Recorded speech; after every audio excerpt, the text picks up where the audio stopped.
Hello again, everybody, and this is the 2014 Aloha Clinic training video series, and this one's going to cover holding plays, and we're also going to discuss a number of mechanics responsibilities on this tape. So let's start out with play number 1, which was a holding call, a correct call, and I've got the guilty party highlighted here. We'll watch it at full speed, and you probably notice some turning, twisting, and a fall to the ground. And now we'll watch it in slow motion and we'll see when it actually starts to become a hold, and I think right about there. You can see that the guy takes a little bit of an outside move. The tackle on that side grabs, turns, twists, and is pulling him to the ground right at the point of attack. You can see the runner circled in red. So we've got a pull down, take down, hold right at the point of attack, and the runner advances off of that by at least another 7 yards. We've got an end zone view here. I had them highlighted. You can see the turn and the twist. One more time, and then we'll start breaking down the mechanics.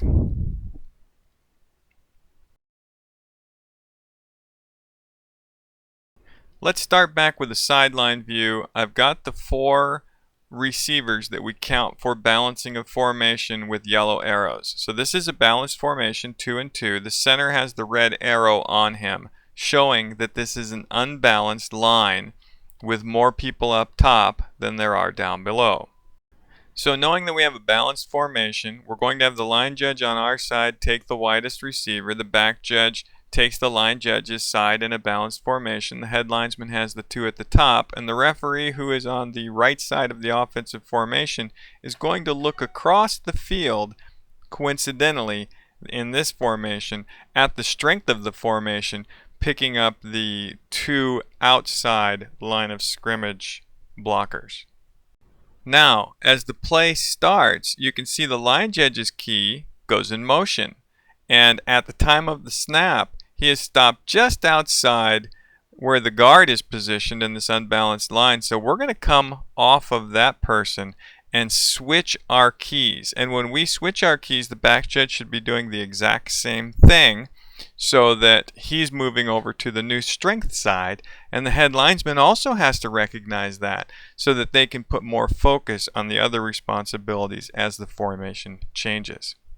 It doesn't take very long for this play to declare, and what I mean is start to become visible as to what's happening.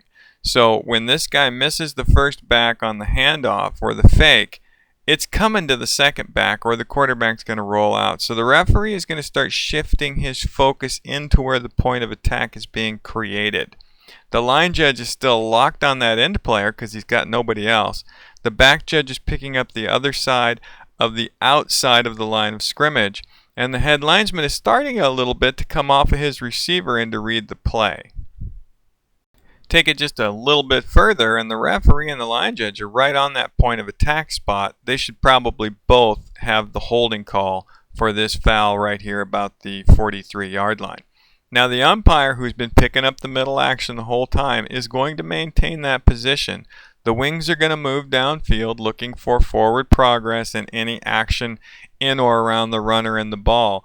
And the back judge now is going to start picking up fringe activity because the runner now has been contacted. Looks like he's going to go back down. So we're all going to start fading out a little bit and getting into our approaching a dead ball type of mechanic. And then further on after that, work our dead ball mechanics. Play number 2, another holding penalty. This is actually 2 holds on the same play. The center and the left guard both independently do takedown holds. Also, penalty enforcement is important on this because under the all but one on a running play, the penalty is enforced from the end of the run. And the quarterback slips and falls down at the 13 on this play. So after the holding enforcement, when we go from the 13 to the 23, this is a net 19-yard penalty on a holding play that happened starting at the 4 and the hold occurred at the 10. So one of the inequities of the National Federation all but one enforcement, hopefully we start to look at that a little bit later, but that would be the correct enforcement under the National Federation rules. That is how they enforced it, so they did a nice job both calling the penalties and enforcing it from the end of the run. Holding. And the option. Yeah, go ahead. 10-yard penalty. All the way back to the 28-yard line. Yeah, the option here would have been Pac-5 declined the penalty, take Holding play number 3 is a little bit more difficult to pick up because it's a stunt from the outside to the inside. But we're going to break this down mechanically a little later and figure out how we can do that. So keep an eye on the person. They've got the arrow at the snap. You can see that it's a stunt to the inside, grabs, turns, twists, and appears to pull him down in that view. As we watch from the end zone view, number 65, and keep an eye on the formation too. See how the rush is coming. Grabs him, turns him, twists him. And that is the passing lane. So what he's doing is he's taking this guy down, not only to prevent him from getting to the quarterback, but it opens up the passing lane. So there's a good call for hold. Now, let's take a look at this from a mechanics standpoint.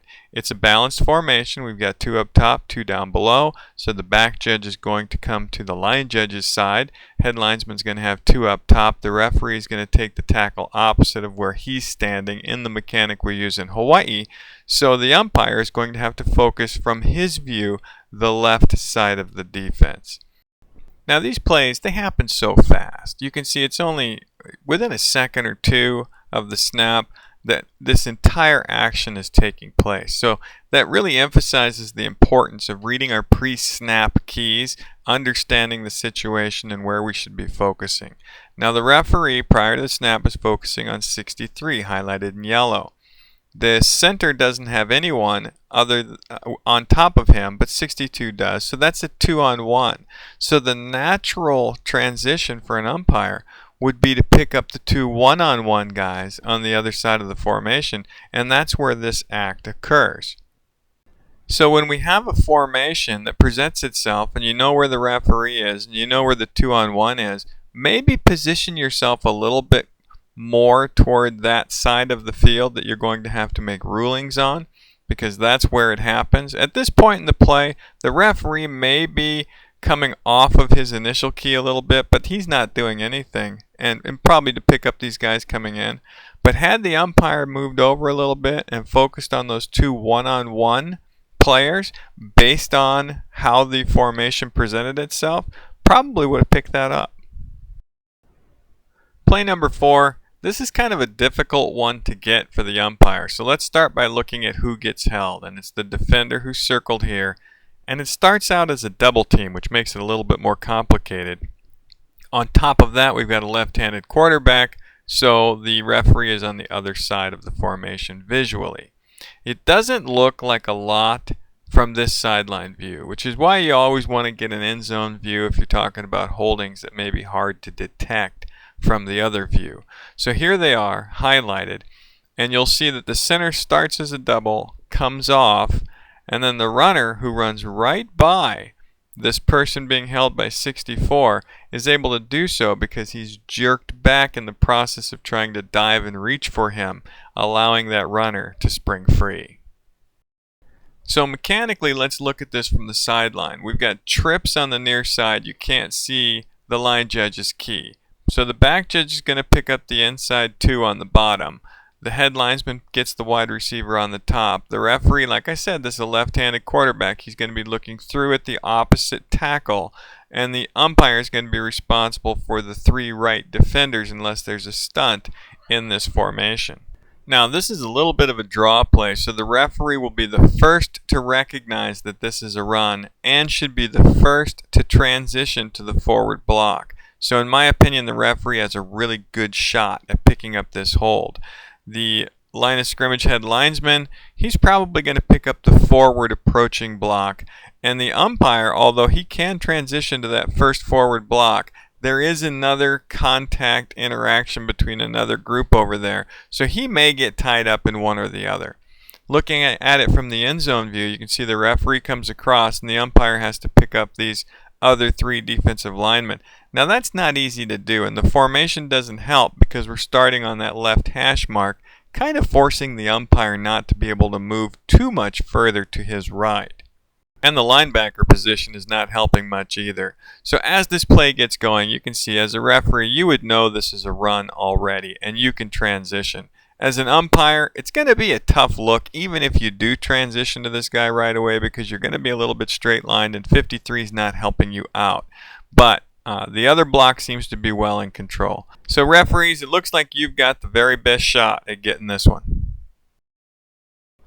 Hold number 5, you don't see any reverse takedowns in the middle of the field very often, so keep an eye on this slot receiver. He's going to go down, and there's a quick pass who runs right by him, and you see the reverse takedown. That's where a guy grabs him and pulls him over himself like he got bowled over but didn't.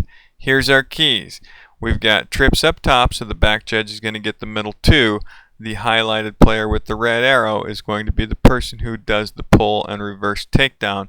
And the back judge does call this foul. So it's a great job by the back judge staying with his key and knowing what he's doing. Just make sure we get that flag moved back, because at the time of the foul, this was already a running play and we need to enforce it from the spot of the foul. Holding play number 6 is an example of a referee doing a really nice job of transition. This would be the mechanics. We've got trips down below, so you can see who's looking at what initially. This is the party that was guilty of the holding on the play. So as this play goes, there are transitions to make, because the referee calling that penalty, that was not his initial key. And here's how it happened. When the referee recognized that the quarterback immediately handed the ball off and was able to determine the direction of the play, he immediately went in front of the runner and started picking up blocking groups, identified which one was the most likely to be troublesome, stayed with it, and was able to pick up the takedown and restrict where the point of attack was when the runner went by. So here's 79 from the end zone view, and we'll see it develop from this side, and you can see when that transition was made and how he was really the only person that could see this with all of the crowd of people there, and how this hold took place. It would have been very difficult for the umpire, but you can see that he does grip him, he restricts him, he's twisting him, and I'm going to stop frame it right here where you can see that he's at the point of attack and the hold has already occurred. When we talk about holding, a lot of times you will hear make there be a restriction or an impact or point of attack. Watch the running back that was highlighted here. He was called for holding, and I can't really see an impact or a point of attack for that matter, just more really a big pile of players than in a play that completely failed. And I don't really see this as the type of hold that we want to hold ourselves standard to. Play number 8, another type of the same thing. This is on the center. The nose guard was the person that the umpire felt was held, but he just blows right through this guy and makes a sack. So start to ask yourself, was there a material restriction? Was there an impact on the play? And is it the point of attack? And all of these things are immediately dissolved on these last 2 plays, and worth talking about in your associations and your groups to try to limit those types of calls.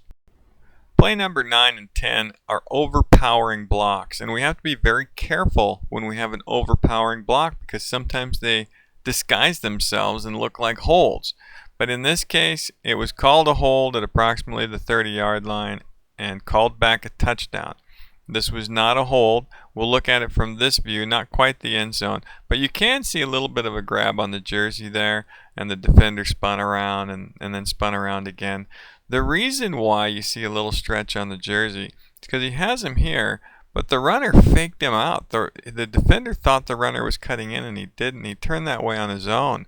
And then when the blocker re-engages, he's so off balance and out of position, he just yanks the blocker to the ground. So this is not a hold, and that's why I'm in favor of announcing numbers, because then if we have somebody else on the crew, or at least communicate numbers, we may be able to pick that flag back up. Holding play number 10 is another power over that was called holding. And here's the 2 people that are involved in it. Run it at full speed the first time. You can see they both go to the ground. There was no other potential holding in the area or around, and the umpire threw it for holding.